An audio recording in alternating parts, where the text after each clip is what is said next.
Hey everybody, this is Kyle with attackofthefanboy.com. I'm here with Will, and this is Dark Souls 3. Of course, everyone's super excited. I personally have not played the series very much. I know that I'm awful because of that, but I have with me here Will, who is a huge Dark Souls fan. So he's going to walk me through and kind of answer some of my questions, tell me what I'm doing wrong, because I'll admit right now, this footage is me playing, and I know I'm not very good, but we'll get beyond that. I'm learning. I'm learning. So, Will, you've actually been playing as well. As a big Dark Souls fan, how are you feeling so far? I'm feeling like I'm enjoying the game. For somebody that's never played, I don't know that this is a great one to start on. I mean, it's probably more friendly to the player than, say, like the original Dark Souls or Demon Souls, but still, these are games that you kind of have to learn how to, learn how the developer is thinking. Like they have very specific ways of teaching you things in the game, of giving you items to increase the power for your character, letting you find items that increase your character's strength and give you the ability to press on through, the tougher parts of the game. This is obviously earlier on.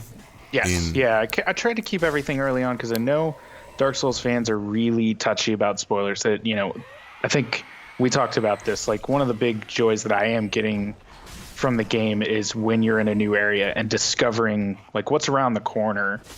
So I tried to limit that. I didn't want to give too many crazy spoilers away. That is not always described as joy of what's around the corner. It's usually something that's going to kill you or kind of take away some of that progress that you make. And for people that don't know, Dark Souls really is just a game of chipping away at it. You have to find souls and you find items you get to keep, but your souls are your currency for leveling up your character, purchasing new gear. If you die, those souls are left where you die, and if you can make it back to where you died at, you can pick them back up. If you don't make it back to them, they're just lost forever. So the game can be totally frustrating, especially for somebody that's new. Is that a problem you've been running into at all, of not being able to get back to them, of wasting a lot of time? Because you can waste hours on this game and then just make no progress at all, and that can be one of the things that gets super frustrating. That at least I this isn't my very first time with the series. I've played a couple of hours of 1 and 2, and I've read a ton about the series, so I knew that going in, and I think that I've managed my souls pretty well. I'm always kind of cognizant of how many I have, especially because I know how quickly I can die, because sometimes I just don't know what I'm doing. But I think maybe the most I've ever lost in one thing is like 2,000 or 3,000, which at this point I need well over like 9,000 or 10,000 just for one level. So that's not too bad, but that is pretty rare. I usually rush in, get my souls, and get out if I know that it's a dangerous area. But bosses still, it does happen occasionally. So it definitely does get frustrating. I think for me, the biggest frustration in those kind of things is where, I go up against a boss or a tough enemy or a tough area, and I die over and over, and I keep having to spend time getting back there, and I have to throw myself at it like over and over again, and it just gets so frustrating. But along with that, like, that frustration is countered the second you actually beat it, and you feel like genuine pride, or it's a real accomplishment. It's not like most games today where you're like, press A to win, just keep doing it, just do whatever they say and you're going to get through. Like, that was actually something where I ran into a tough enemy, I reassessed, I built, obviously I also tried to level up my character a little bit, but I also reassessed my strategy and how I was playing the game and came back at it and then beat it. Yeah, and that is some of the most rewarding stuff in this. The bosses can be pretty crazy. I haven't ran into anything too nuts here in the early parts of the game. You're a bit further than I am, so I can't speak to how difficult the bosses get. But you said you were having trouble with some of them. I know. Yeah, and I'm sure Dark Souls veterans are just like, no, these bosses I'm sure aren't tough Well, at all. But yeah, but it's a thing like if you've been playing these games, you kind of know what to expect now. You know that you just have to figure out the pattern of the boss, just like any big boss in any video game. But these can be specifically brutal. But players that have played through all these games, you just kind of get used to it, you know? So I could say this game's totally easy. When I played Dark Souls 2, I thought it was incredibly easy. But there was a couple of reasons because of that. See, we were talking about, having to go back through levels and get caught up or hung up on beating a bunch of enemies over and over again. Well, that game, the more you bang your head against the wall, the less enemies would start showing up. It appears in this game, they kind of went back to the old way where they just keep repopulating every single time you die. And that was one of my major complaints that I thought made the game a lot easier in Dark Souls 2. yeah, which I had read that was happening, and I kept looking for that here because I've had bosses that took well over 10 tries, and I was like, I sent you a couple of very angry Skype messages, like, what have you done by sending me this game? It wasn't just angry. I remember saying to myself last week, Dark Souls will change a man. Yeah. And it's like Kyle's being particularly kind of he's sounding angry this week from playing this game. I was, because it was like, it wasn't just that the boss was hard. I kind of could see in my head how I could beat this boss. It was just that any tiny mistake or just a random luck of the draw thing, and I had to start all over, not only on the boss, but there was like a whole section that I had to go through where I had to fight. They weren't tough enemies, but it was like at least 6 or 7 enemies that I couldn't just run past. They would hit me and it would be a whole thing. So I had to fight them every time, and I was just like, oh my god, I don't want to fight these guys anymore. Well, here's a pro tip. Just run past them. I mean, most enemies have like a radius of how far they'll follow you. So you can run past them. Many times you're going to run into another horde of enemies and you have to kind of like go on the fly. But I've done that in this game a few times myself where I'm like, I want to make as much progress and kind of get the map layout for this level as quickly as I can. So I'll just run around and then drop whatever I have and then reassess. Or I'll try and find that other bonfire to kind of like put together the map in my head. And that way, then you can go back and say, okay, well, this is where I need to go to get this is where I need to go to get that. Yeah, there have been some bonfires that I didn't notice or were slightly off the beaten path, which thankfully some very helpful people put notes out there like bonfire on the right. Thanks to anyone that ever does that. You are the heroes of Dark Souls. But like, are you finding, because I was kind of wondering this, it felt to me, just from what little I played of 1 and 2, that this was a bit more linear. And that's not saying it is linear.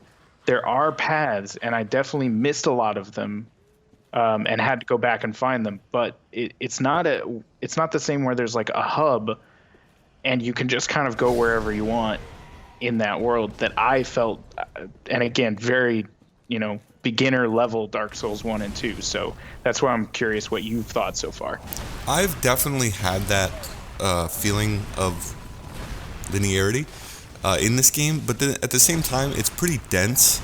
Like it's linear between these major points that you're going to, but those points themselves are pretty dense. Like where we're at right now, there's multiple levels to this.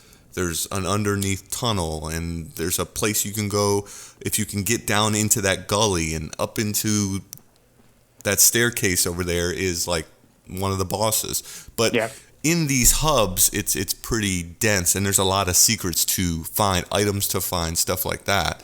But as far as like progression, it does feel linear. It does kind of funnel you towards what you're trying to accomplish a little bit better than, say, Dark Souls did, where it's like, well, you have to go over here and then you have to come back and go that way, and you had a little more freedom to kind of tackle the game in the way you wanted to. And I think it was like difficulty that would kind of funnel you into the direction you would you'd say to yourself, I can't go any further in these games. Yeah, Where that's what happened here, to me. it's a little bit different. Yeah, I think I picked the wrong path like right off the bat in Dark Souls 1, and I you're was like, just "Fuck like, this." oh, yeah, everyone told me this game was hard. I didn't know it was this hard. And Right. then I looked it up, and somebody was like, no, you got to go over there. Yeah, if you okay. go a different way, it would be a lot easier. But you know, I mean, I did that myself. Yeah, in Dark Souls, if you go the wrong way, the game can seem incredibly brutal, and it's hard to play without a guide. But I think they've kind of remedied that over the years with these games. They've kind of made them. They didn't want to lose that whole feeling of exploration and accomplishment, and I don't think they have lost that, but they did make it a little bit more linear. But even in this area, you have options. Like you have the option for is this, I forget which boss this one is, but you can also go into this tower. Yeah. Oh yeah, the big tree. You can also go straight through down here and fight another kind of mini boss as well. And you can shoot over to the left if you get this cage key and unlock an NPC, which has always been, you know, a very important part of these games as well. Which I'm not sure if you did unlock them or not, but yes, I did actually. Okay.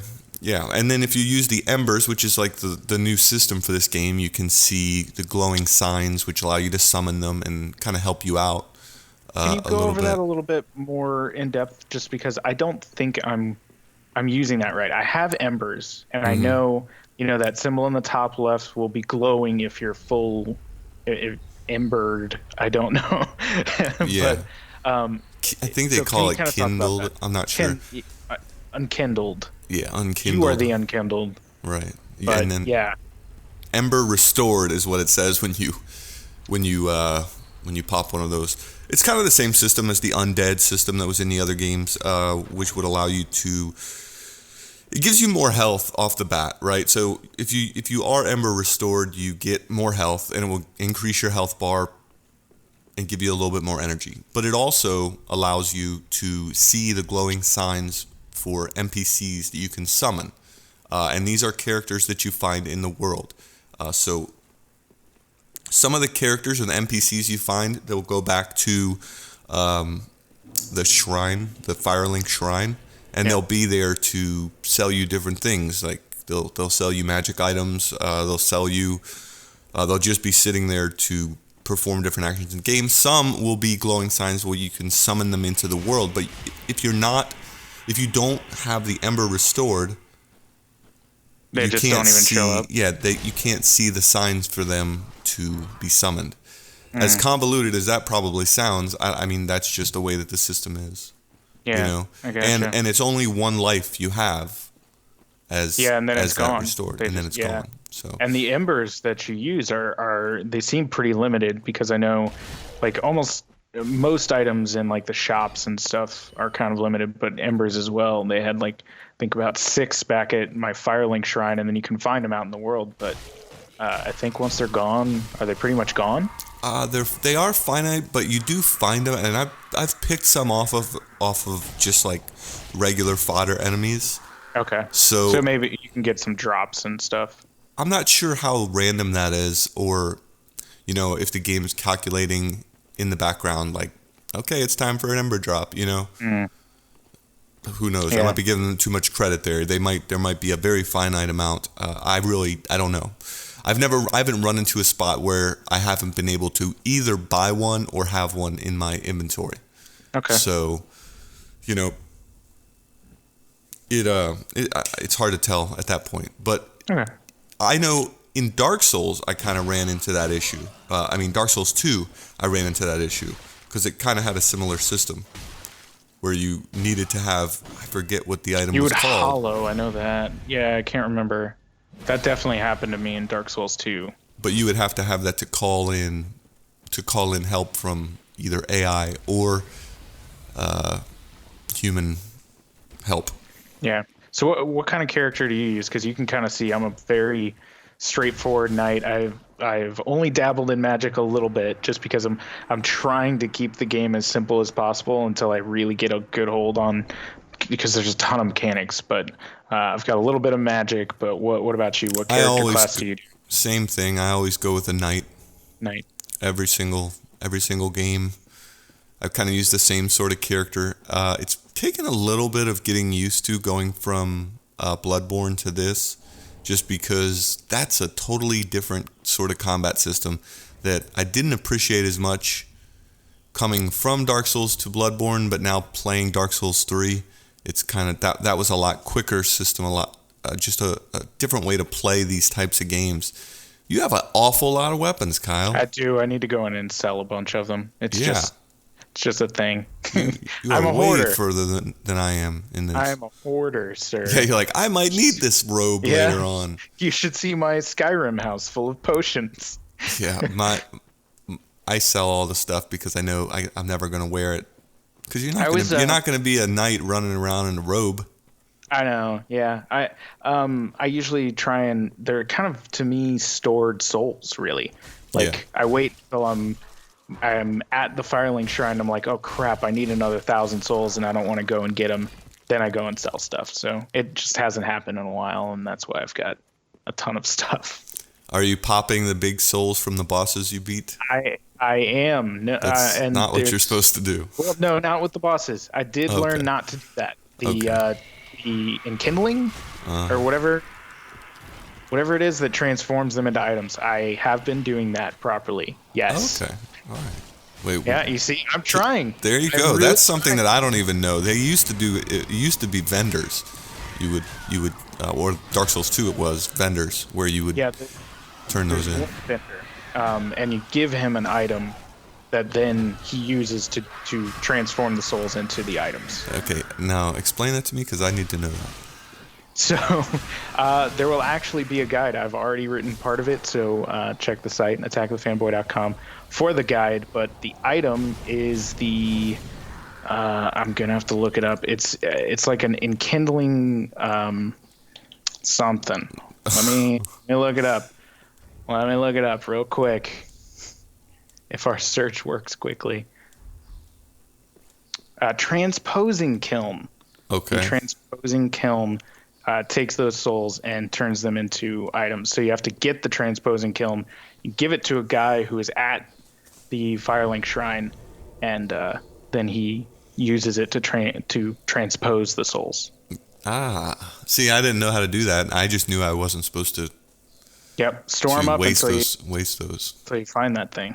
I do have that, but I wasn't sure what to do with it.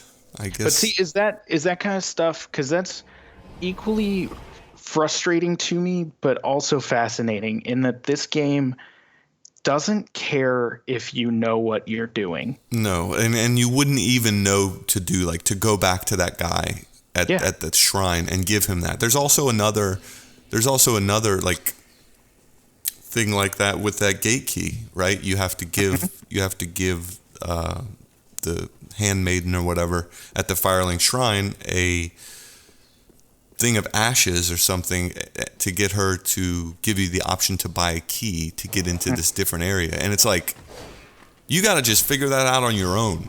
Yeah. If you want completely. There's nothing in the game that even clues you in to like, that's what you got to do.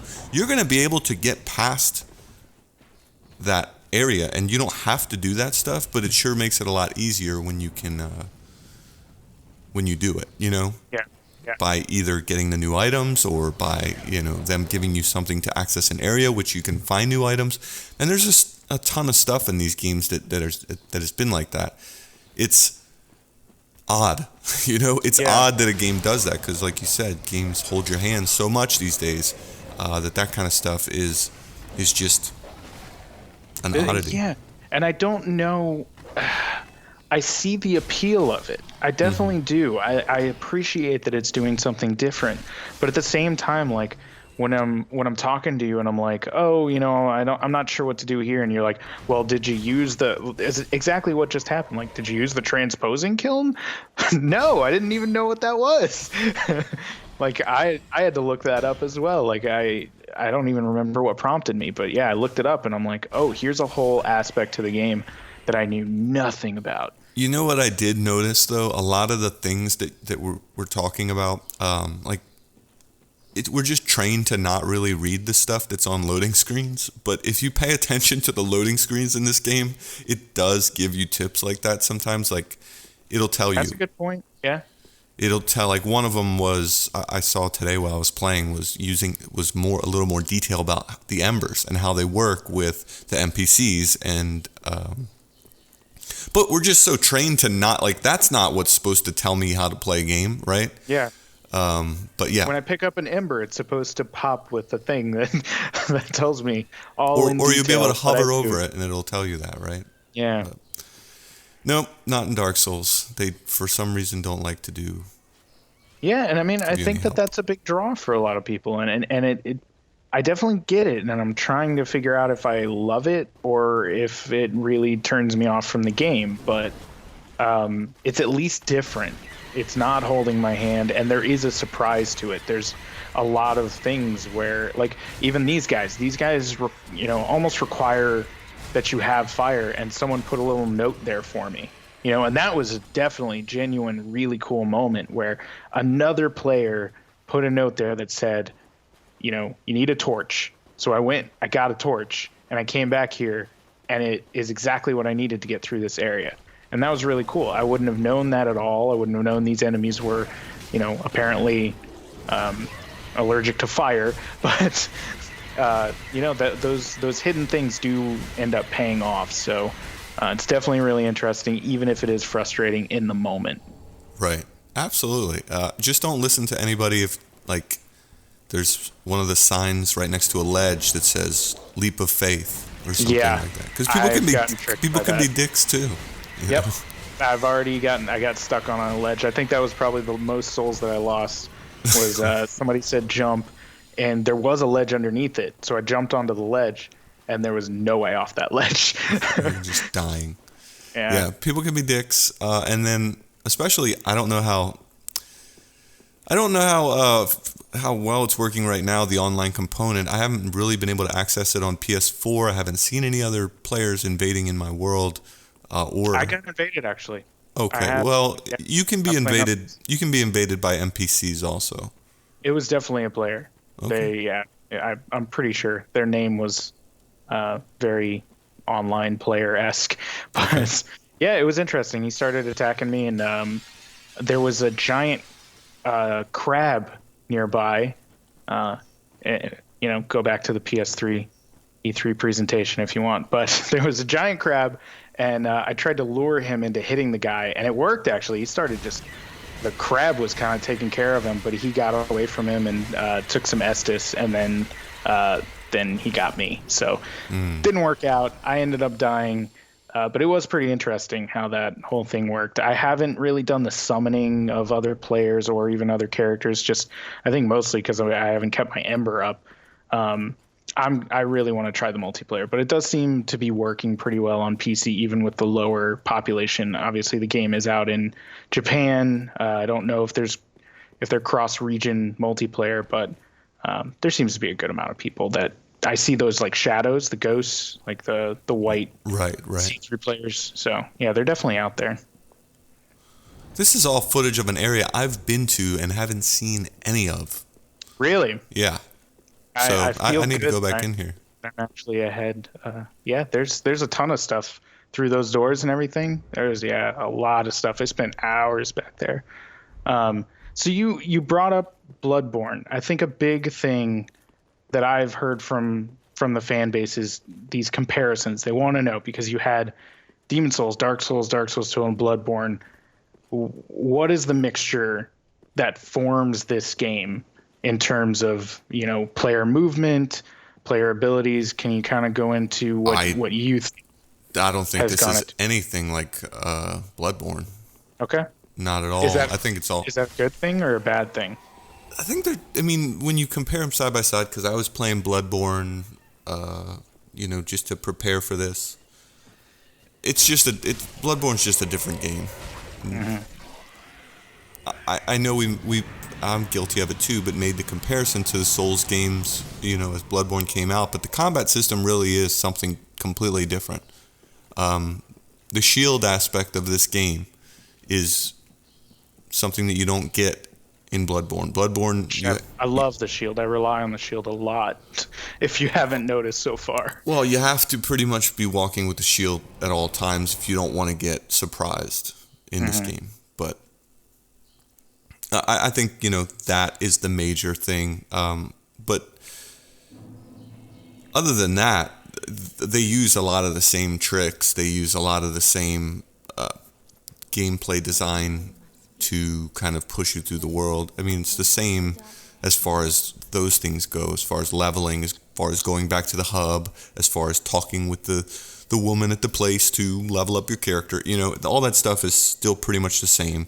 They're still hiding stuff in corners. You're still getting killed by things that you didn't expect to kill you. It's all those things are still the same, but the combat system is what really makes it different. I think it's a faster combat system. I think you have more ways to spec your character in Dark Souls, and I think this is probably more of a mixture of Dark Souls and Dark Souls 2 than anything that we saw in Bloodborne. Yeah, and you see here I got some ash. I literally just picked it up out in the world. I didn't even know.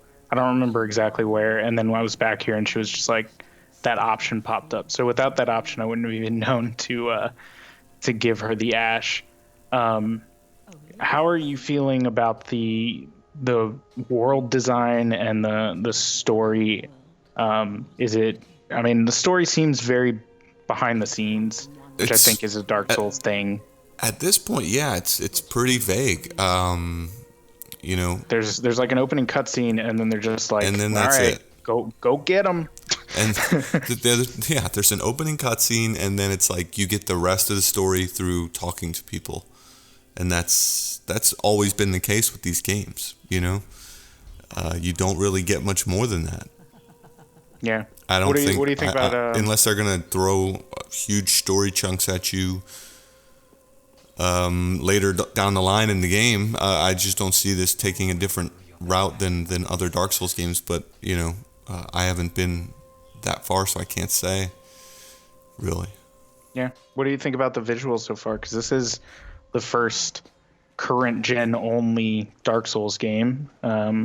I've thought that they were okay so far, but what about you? I think, we were talking earlier this week on what we kind of thought about the visuals and the performance.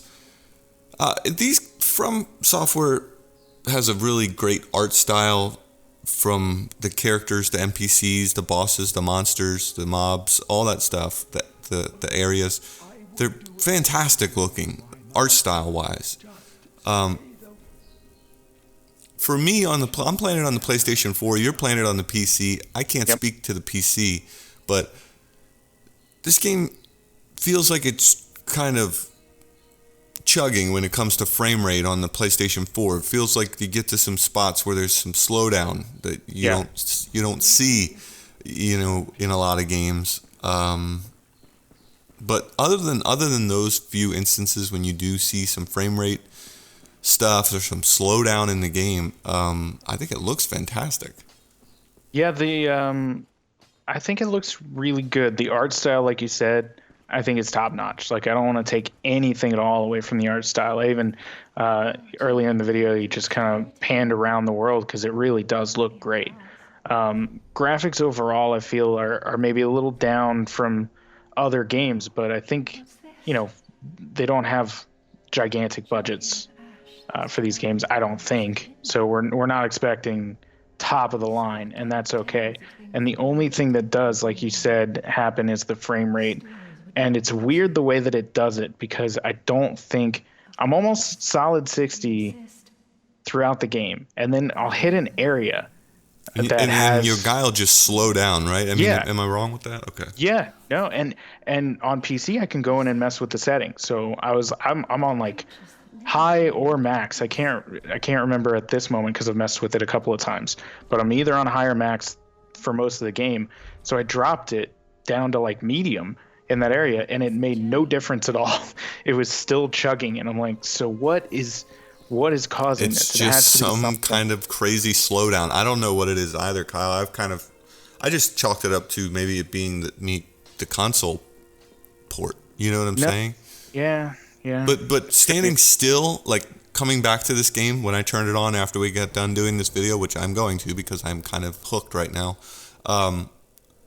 It looks beautiful. There's a lot more detail in this game. It's a lot sharper and crisper than the games on the previous gen. There's definitely more detail. It's probably to the level of Bloodborne minus the stuff that was like almost making the PlayStation 4 explode. I mean, those games really had frame rate issues. This one doesn't. It's not nearly as bad as Bloodborne on PS4. But yeah, like look at this. This just looks beautiful, man. Yeah. I mean, this is on a 720p video we're looking at, but in 1080p, this looks great. So something that like you brought up and I had actually noticed independently as I was playing was the lighting, and it actually has a really good lighting system. It's all dynamic. You can see, in the video you just saw the fire arrow and the light trailed with it. It seems weird to bring those things up in 2016, but it really does look good, and it gives a really nice atmosphere to this world that already has a really nice art style and really good atmosphere. And getting that light and being a knight also, I notice it all the time of just light glinting off the armor, and it's a really nice touch. So I mean, even if it's not top of the line visuals for a world this massive and this well designed, it's there's really no nice doubt about to see. the game's visuals look great on this go round. I don't know. See, personally, I don't know if this is the lighting system that all the Dark Souls fans were clamoring for, because they had showed a system for Dark Souls 2 that actually wasn't implemented, that they took out of the game at the last moment. They had been showcasing it at conventions, I guess, and then also had it in some sort of beta where it was dynamic, where you're using torches and going through dark hallways, catching shadows off of the walls, and I don't know. I haven't really experimented with it all that much on whether that stuff has been kind of re-implemented into this version or not. But hey.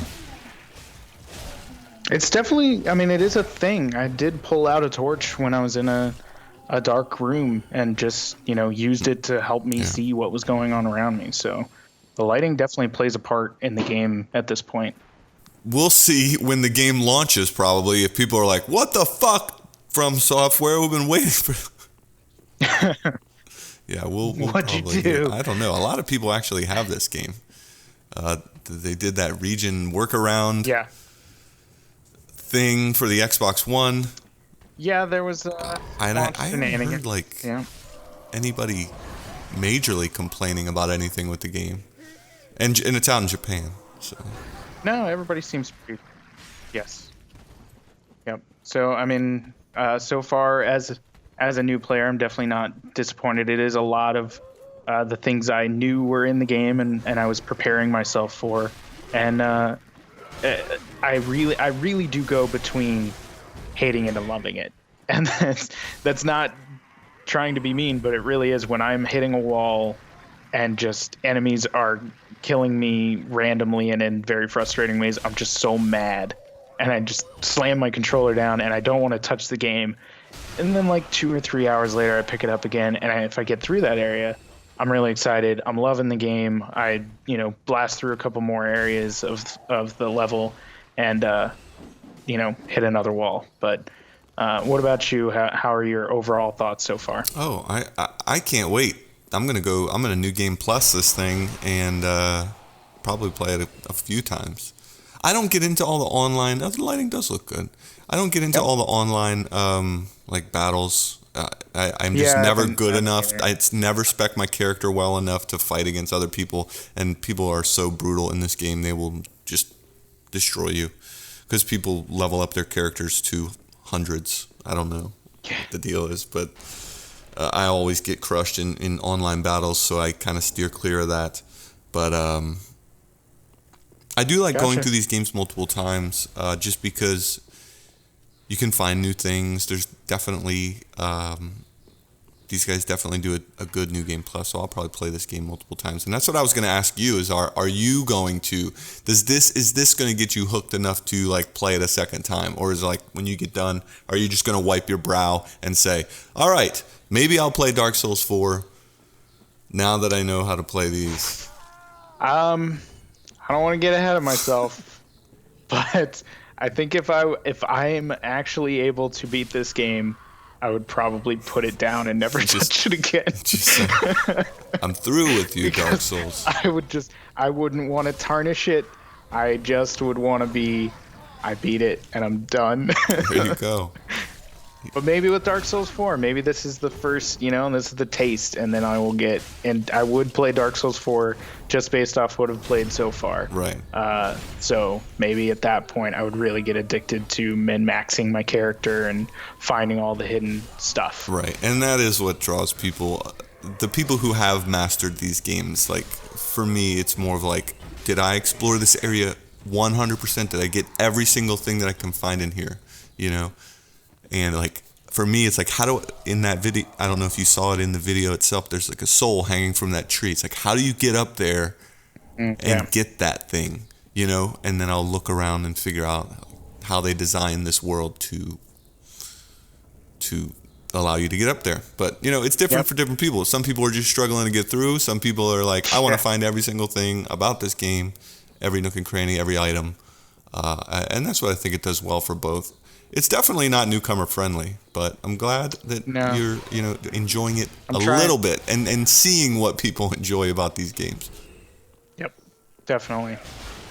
So, unless you have anything else to say, we will wrap this up. And that was Dark Souls 3 for attackofthefanboy.com. This was Kyle and Will. Thanks for joining us.